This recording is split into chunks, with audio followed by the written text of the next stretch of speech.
Welcome to my channel. আমি মহারাজান। এখন আমরা কথা বলবো যে মেগাস্টার শাকিব খানকে নিয়ে। বন্ধুরা, শাকিব খানকে নিয়ে কথা বলতে গেলে তো এটা বলতেই হয় যে ট্রেলার এবং গান এই দুটো কিন্তু আনার একটা বড় রকম প্রস্তুতি হয়তো মেবি মেগাস্টার শাকিব খানের টিম, প্রিন্স টিম, তারা কিন্তু এবার করছে।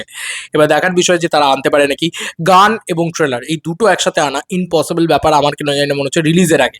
কারণ আমরা জানি না যে কবে তোমাদের এক্স্যাক্টলি রিলিজ হচ্ছে, কবে তোমরা ঈদটাকে এক্স্যাক্টলি মানাচ্ছ। কারণ আমাদের এখানে কিন্তু ধুরন্ধর 2 রিলিজ করে যাচ্ছে কিন্তু 18 তারিখে, এবং 19 তারিখ থেকে কিন্তু অ্যাকচুয়ালিতে মানে ঈদ রিলিজ যেটাকে বলে আমরা আমরা কিন্তু 19 তারিখ থেকে ঈদ রিলিজ করছি এখানকার ছবিগুলোকে। এবার আমি জানি না যে তোমরা ওখানে কিভাবে কোন ডেটটাকে ঈদ হিসেবে গণ্য করছো, আমি তো জানি না এক্স্যাক্টলি। কিন্তু আমাদের এখানে 19 তারিখ ডেটটাকে রিলিজ ডেট হিসেবে গণ্য করা হচ্ছে। এবার যদি আমিও সেই রিলিজ ডেটটাকে 19 তারিখ হিসেবে গণ্য করি, তাহলে আজকে কিন্তু হিসাব মতন আর রিলিজ হতে 17 তারিখ, মানে আর 2 দিন বাকি আছে হিসাব মতন। আজকের দিনে কিছু ড্রপ করতে পারবে না প্রিন্স টিম, এটুকু ফর শিওর। তো কালকের দিনটাই হাতে পড়ে রয়েছে, রিলিজের দিন তো আর কিছু ড্রপ করবে না। তো কালকের দিনটা হাতে পড়ে রয়েছে। সেক্ষেত্রে আমার মনে হয় যে একটাই মাত্র উপায় রয়েছে, সেটা হচ্ছে শুধুমাত্র গান ড্রপ করা। ট্রেলার কিন্তু রিলিজের আগে ড্রপ করতে পারবেন না আমার যতদূর যেমন হচ্ছে, এবং সম্ভবও নয় কোনোভাবে। আর তারা বানানোর চেষ্টাও বোধহয় করবে না ট্রেলার, আমার এটুকু মনে হচ্ছে। দেখা যাক, বাকিটা সময় বলবে। বাট বিয়ের থেকে সিনেবাসের পক্ষ থেকে এরকম একটা পোস্ট এসছে, আমি সেই পোস্টটা তোমাদেরকে পড়ে শোনাচ্ছি। সেটা থেকে তোমাদের অনেক রকম হতে পারে। আচ্ছা, এই ঈদেও মেগাস্টার শাকিব খান দেখাবেন তার জাদু, এই হচ্ছে তার পোস্ট। কি পোস্ট লেখা হয়েছে আমরা একটুখানি পড়ি। লেখা হয়েছে যে প্রিন্স সিনেমার টিজার নিয়ে চলছে নানা আলোচনা, বিশেষ করে ভিএফএক্স, বিজিএম আর কালার গ্রেডিং নিয়ে। তবে ভিজুয়াল নিয়ে একদম সরব চারিদিক।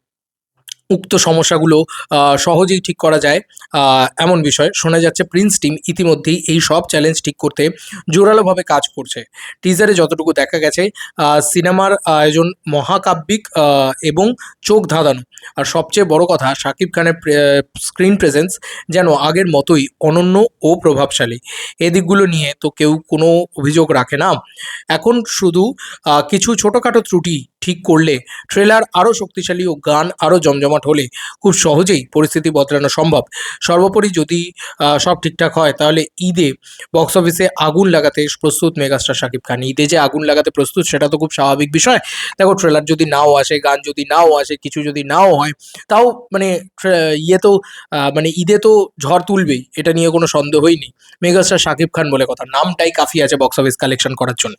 তো আমি একটা কথা শুধু বলতে পারি যে শুধু যদি গানটাকেও ড্রপ করা যায় কোনোভাবে, কোনো নাচের গান বা কোনো পেপি নাম্বার যেটাকে দিয়ে রীতিমতো মার্কেট হতে পারে, রীতিমতো চেষ্টা করা যেতে পারে যে একটা বড় কোনো ধামাকা হতে পারে, এই সমস্ত সব কিছু যদি করা যায় আর কি, আমার মনে হয় তাহলে খুব খুব খুব খুব খুবই ভালো হয়। এটা আমার অন্তত মনে হয় যে প্রচণ্ড প্রচণ্ড প্রচণ্ড ভালো হয় তাতে।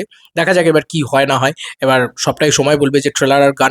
গান দেখো, গান একটা খুব বেশি হলে দিতে পারে, ট্রেলার কিন্তু আমার মনে হয় না দিতে পারবে। এবার বাকিটা সময় বলবে। তোমাদের কার কি মতামত জানিও কমেন্ট সেকশনে। চলো বন্ধুরা, নতুন কোনো ভিডিওতে দেখা হবে। Bye bye.